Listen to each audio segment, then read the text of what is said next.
Ja, kommen wir zu einer weiteren Präsentation mit einem... Ich mache da mal die Stühle dahin, wo sie hin sollen, oder? Ja, mach mal. Das ist eine gute Idee. So, den mittig. Genau. Sehr schön. Da, bitte, wunderbar. Alle bereit? Ja, dankeschön. Kommen wir zu einer weiteren Präsentation mit ein paar einleitenden Fragen, aber erstmal präsentieren wir euch jetzt den nächsten Gast. Wenn ein Buch The Inside Story heißt, dann kann es nur von jemandem geschrieben worden sein, der ein Insider ist. Wir haben einen Insider hier. David Pleasance war 12 Jahre lang der Managing Director von Commodore UK. If a book is called The Inside Story, then it can only have been written by someone who is an insider too. We have the insider right here on stage, as long as he is moving. Mr. David Pleasance was Managing Director of Commodore UK for 12 years.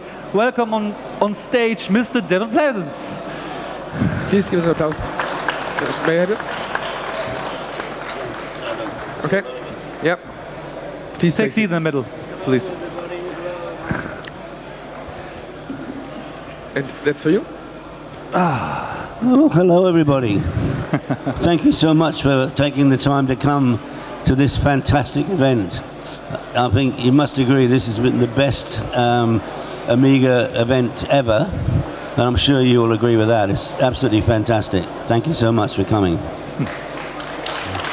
Should I take it in? Yeah, I would like to start in a very unusual way. The word is that you never get something for nothing in this world. Well, I'm going to destroy that myth, because I would like to start by giving you all a present for free. Everybody in this room. This is a musical CD that I produced in 1994-5, just towards the end of Commodore's demise, and it is a celebration in music of 10 years of the Amiga, because and obviously in 95 it was a 10-year celebration. This has 14 tracks of music. It's not computer generated, it's real music, it's live music with live instruments and real vocals. I can tell you that in the heart of our studio we had an Amiga 4000. This album is called Everybody's Girlfriend, because as I'm sure you all know, Amiga means female friend or girlfriend. Anyway, if you would like a copy of this, free download, just go to my website, which is downtimepublishing.com, and you can download this for free. And I really think you'll like it, because obviously when we recorded this, the only thing that we knew about our target audience was that they owned an Amiga or wanted to own an Amiga. So what we've done is we've got 14 tracks, all different genres of music, in the hope that some tracks people will like. I have to admit that I play one track on this album, because I used to be a professional guitarist, and I've played one track on here which is called Para Mi Amiga, obviously, and it's a homage to J minor.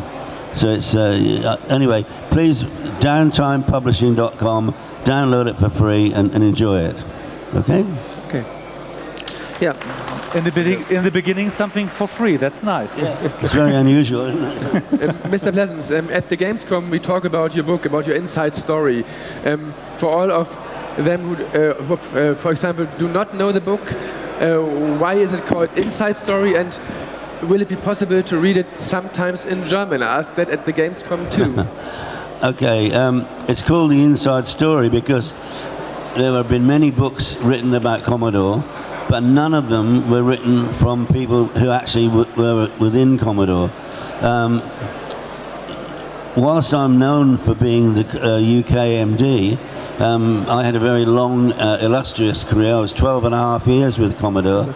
I started off as a salesman in Commodore UK, and then in '89 I became promoted to Sales and Marketing Director in Commodore UK. And very shortly after that, I got promoted to General Manager of Commodore Electronics Limited, which was the holding company for the whole of Commodore Group, based in Basel in Switzerland. And I was there for 2 years. And I was looking after initially 35 countries, all of the countries where Commodore did not have a subsidiary office. Then in 1992, January of 92, I was promoted to Vice President of Commodore Inc., which was a sales company in the United States. I was there for a year, and then eventually I was forced to come back to the UK as an MD.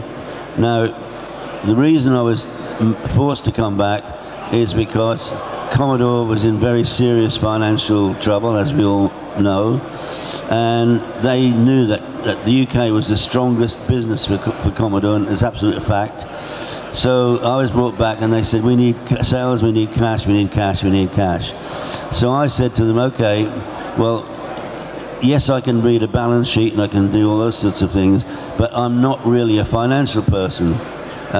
If you want me to make the most of the time I'm here, sales and marketing, then let me have a joint MD who is the financial guy.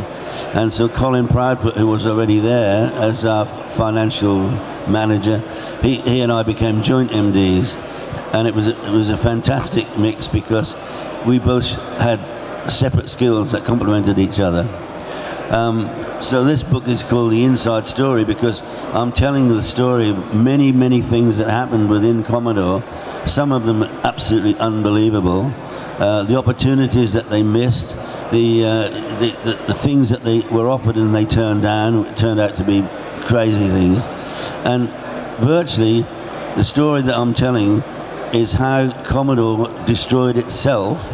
And I'm certain that if we had employed a team of professional saboteurs, they could not have done a better job. It's a very interesting read. It's 368 pages, 90,000 words. And I can tell you there is an audio book which Dan Wood, who's around here somewhere, he'll be on stage with me shortly. Dan spoke the audio book, and it's over 8 hours. Audio book. So if you want something in the car, that's perfect. Okay?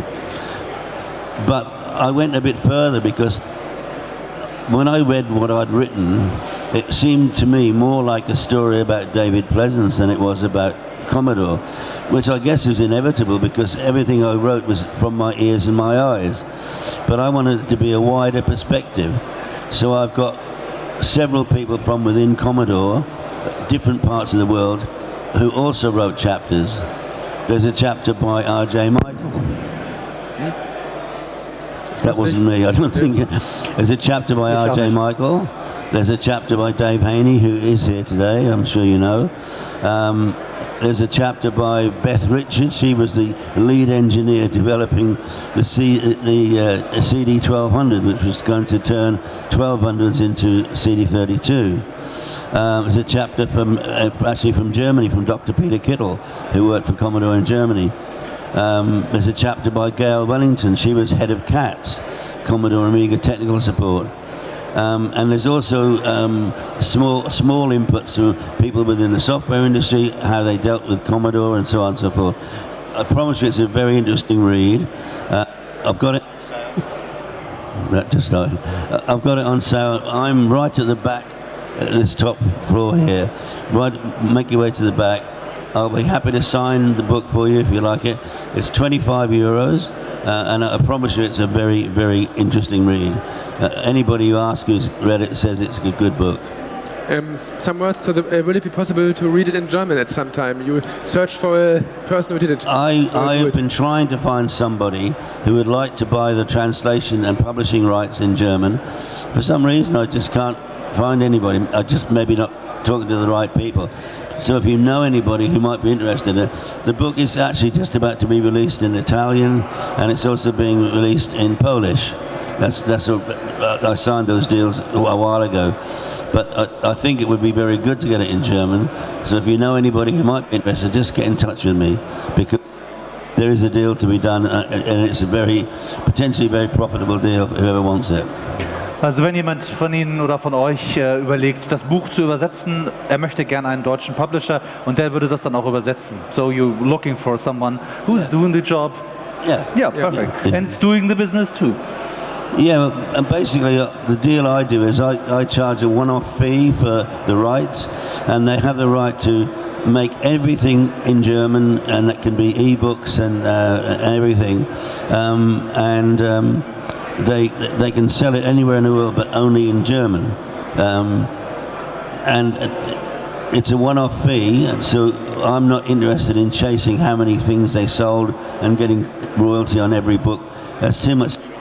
It's much easier to just say, right, this is how much it'll cost you. You go ahead, and you'll easily get your money back very quickly, and the rest is all your profit.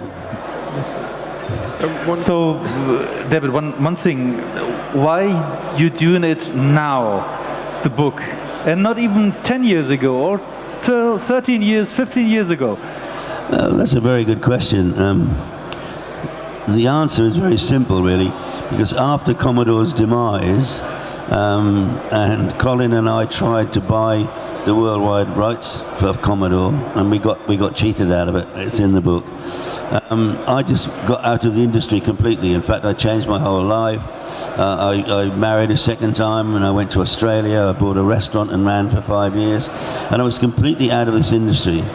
And then one day, I got an email came to me from the guys who ran Amiga34 in Amsterdam, very closely followed by one from the guys who did this one, asking me to be a guest speaker. And to be honest with you, I got on stage in Amsterdam. I don't even remember what I said. It was just verbal. But I suddenly found out that I had this reputation. I had no idea I had this reputation. I promise you, I had no idea at all. I know I did a good job. I couldn't wait to get to work. I loved my job. I couldn't wait to get to work every day. But what happened is that I started telling people little stories about what happened. And before I knew it, everybody saying to me, come on, David, write about it, write about it. I've never written a book or anything like it in my life. So it was a bit of a daunting task. But anyway, once I started, the crazy thing is I would wake up in the middle of the night remembering something, and I had to go straight out to my computer and write it down, because I knew I'd forget it by the morning. But yeah, that's why I was done that. David, an event like this is a good possibility to talk with other people, with other insiders, with colleagues, with experts from the scene. And we had to ask it again. A lot of people are still waiting for an Amiga Mini. Do you have anything new about that? I don't know. I know that it is being worked on. I've not asked what the timescale is, but I know it's fairly imminent. But let's be honest about it. In this very building, we've got some incredible new technology that I urge people to go and look at. I mean, I'm a huge fan of the Vampire standalone. In my opinion, it's the best product I've seen at all when it closed its doors. So I think it's more important to support the technology that we've actually got now, or that is very, very close to being produced. So anytime you see Kickstarters being, looking for raising money to support technology, please do so, because most of these guys are doing it on their own without any financial support. But the results are astounding. And let's be honest about it, the community these days is much, much better than it was 20 years ago. It's unbelievable. And I'm really proud to be a part of it. And I love coming to these events, not just to sell my book. Of course I need to do that. But I love coming here because I love meeting the people. Because it's you people who gave me an opportunity to have a job that I loved. So that's why I'm at all of these events. I've been all over the place. I was in Brussels last weekend, and I've been at the Gamescom and many, many events around the world. And it's because I love meeting you guys. Yeah. Give him Okay, and now it's time for a lottery, we think. Dan should go to the stage. Yeah, where is Dan? He's here somewhere. Es soll jetzt eine Lotterie hier stattfinden. Here is. Applaus to Dan. Coming from the right side. We left the stage and you told the audience what to do now. Thanks. You need thanks a lot again. Second microphone. I'll just mention this. I've also got this really top quality mouse mat, which is €5. They're all also on my stand over there, and it's a really good quality one. So Dan, we have a giveaway. Yes. Yeah. If you want water. Oh, thank you. Yeah. When I launched the Kickstarter, I put on the initial Kickstarter that I was going to offer a special prize to somebody who bought the book from me. And the interesting thing is that after I actually shipped the first lot of books, not one person ever mentioned this competition. I don't know why, because it was all there. But anyway, I resurrected it again. I told everybody, I posted on Kickstarter, sent messages to everybody that they must register for to be in this prize draw competition. And I've also, every time I've sold any books since then, up until about 20 minutes ago, I took the last name and people emailed their entry into us. So what we've done is we've got a program here which is a random picker, and so Dan is going to show me who is the winner. Okay, the winner is backer number 1032, and that is Stephen Marshall. Yeah, no, he obviously may not be here and probably isn't here because that sounds like it's an English name. Now that prize is going to be, it's a brand new Aeon Technology A1222 computer. It will be housed inside one of Steve Jones' fantastic checkmate cases, and it's going to be put together by Amiga Kit in the UK, tested and then sent out. So anyway, that's I think it's a pretty damn good prize, and I'd like to thank Trevor Dickinson, who's here, for his contribution to this prize. Steve Jones, thank you, Steve, for your the case, and also Matthew Lehman from Amiga Kit. They're all here. But you must agree it's a fantastic prize. So if Stephen's watching, well done. Yeah, absolutely, yeah.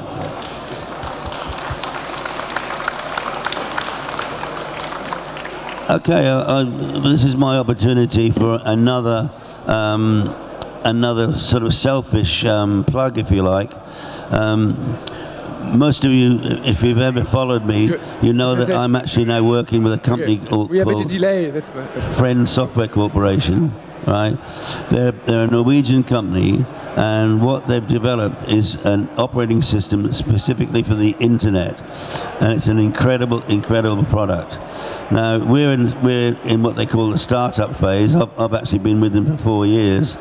In fact, they asked me to join them at the Amiga30 event in Amsterdam, so it's 4 years ago. Now, I can't give away too much, but what I can say is that we are hoping in the next few weeks to get a very large investment that we've been working towards for a long time. If that investment comes through, and I mean, if I had to guess up to 10, the chances, I'd say we're probably at 9 at the moment, is looking very positive. Now the reason I'm mentioning that is because once we have this funding, we're going to need to grow as a company, and we're going to need between 100 and 200 people to work for us. And the great thing, of course, is that you can be living anywhere in the world because it's an internet-based business. So if there's anybody interested in being considered, if you're in any IT position, if you'd like at least to be considered, please come and find me. As I said, I'm at the stall, which is right at the back of this room here. I'll give you a business card and ask you to get in touch with me. Because we need people, and the best people that we know are the guys and girls in this fantastic Commodore Amiga community. So please come and see me if you're interested in being considered. I am not the person that employs. I'm the person that puts you in touch with the guys that will employ you. But it's a fantastic opportunity. So please come and find me, and then we can stay in touch with each other. David, thank you very much. I translated just. Perhaps, also falls ihr das nicht verstanden habt, David hat gerade erzählt, dass es ein Amiga-Betriebssystem geben soll, das auch internetfähig ist. Und dafür werden Mitarbeiter dann gesucht, wenn die Finanzierung durch ist. Und Informationen kriegt ihr von David Pleasance, der sitzt hier am Schlauch am Ende in the corner. Ja? you're sitting in the corner and waiting. Okay, vielen Dank. Thank you very much for Mr. Pleasance. And when you come over, bring your money with you. And a drink. I'm selling the book, you know. Yeah, of course, bring money. Well, thank you very much, guys. I hope you've found it interesting. I promise you the book is a terrific read. If you know anybody who's got the book, just ask them. It's a very good read, and you'll find out things that you never, ever dreamt of that happened within the company. So, again, thank you so much for your attention. I appreciate it. Thank you.